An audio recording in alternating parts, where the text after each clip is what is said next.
You guys have a show at Beep Beep, you and Blink, and you guys are doing stencil art. And I guess my question is, what got you into stenciling?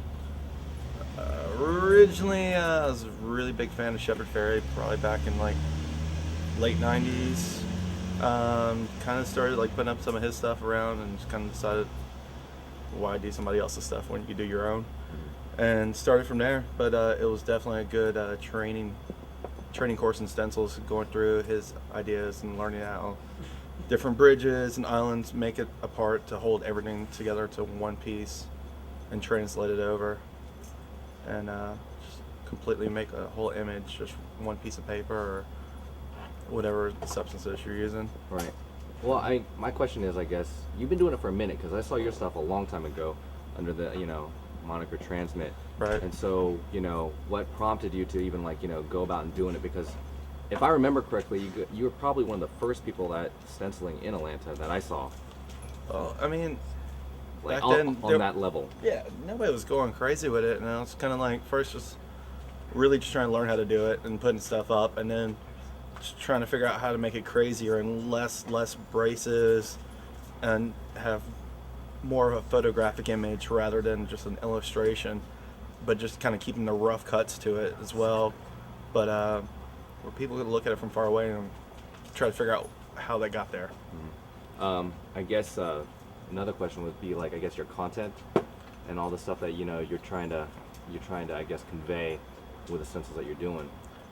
The last couple of years has gotten a lot darker. It went from just somewhat militant content to it, where it's a lot of like helicopters, aviator masks, tanks, stuff like that. But it kept getting associated with like different war and political views, and subconsciously I was doing it, but didn't realize what it meant to other people when they started seeing it around. So I kind of tried to stray away from that and just kind of got darker with it. Just try to go a lot more punk rock and just like a metal urban. Right. So How would you define metal urban? Like what? not urban in the sense of like hip hop, but urban in the sense of just dirty punk rockers and dirty metal, Uh-huh. and just that whole B-side movie, old grindhouse, just stuff in bad taste, completely. Completely. Yeah, Um, but it goes over pretty well. well, asked a question to Blink earlier. I guess what's the differences between you guys now that you guys work together all day today, and you guys are pretty, similar on a lot of things. Like you guys work with tools and stuff like that. Of course. I mean, do you see any differences in this and that? Um, I guess style-wise. there's a little bit of difference, but in the same token, this is like he's amazing at what he does. And on top of just stencil, it's we both have a background in building and just innovative ways of presenting your artwork, where it's not just anybody could just put a stencil on the wall and put it in a gallery, but just like taking it beyond that level. And to most people, stencils are really simple and just kind of like, oh, you just sprayed that and you're calling it art. But like on top of the spraying that, we're like building out these whole backgrounds, like avoiding the whole canvas thing, building out just layered pieces of plexiglass, which is he's doing right now.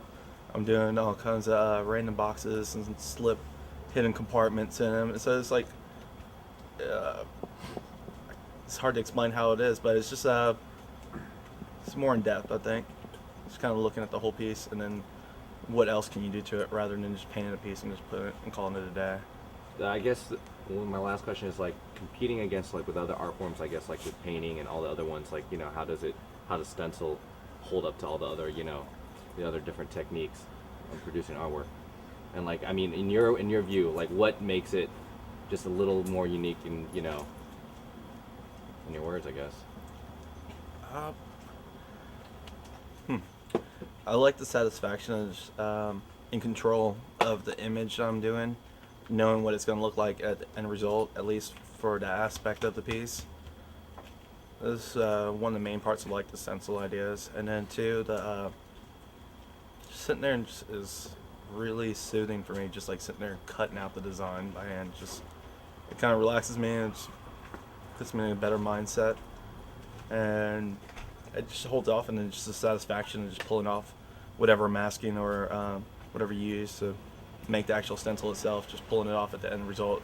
It's like, I'll be honest, I guess, I mean, my 2 cents in on it, it's just because, you know, you guys doing this stuff and looking at it, it has a more, just a really rugged, raw feeling. You know, it's Definitely. it's stark.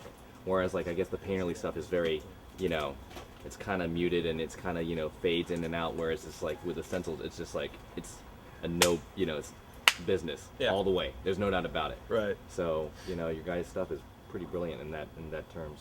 Well, like lately, I've been taking the stencil designs and just kind of building off of them, adding layers of not so much paint, but just distressing to age everything, to build up on the designs and the backgrounds, and doing lots of cutouts and layering the wood that I've been doing this on lately. Just so when you look at it, it has a larger degree. All right. Well, I guess you guys shows this weekend. It's gonna be awesome. It'll be at Beep Beep at, what's the date again? May 31st. May 31st, yeah. May 31st, Friday, Saturday? Saturday. Saturday. May 31st at Beep Beep. All right.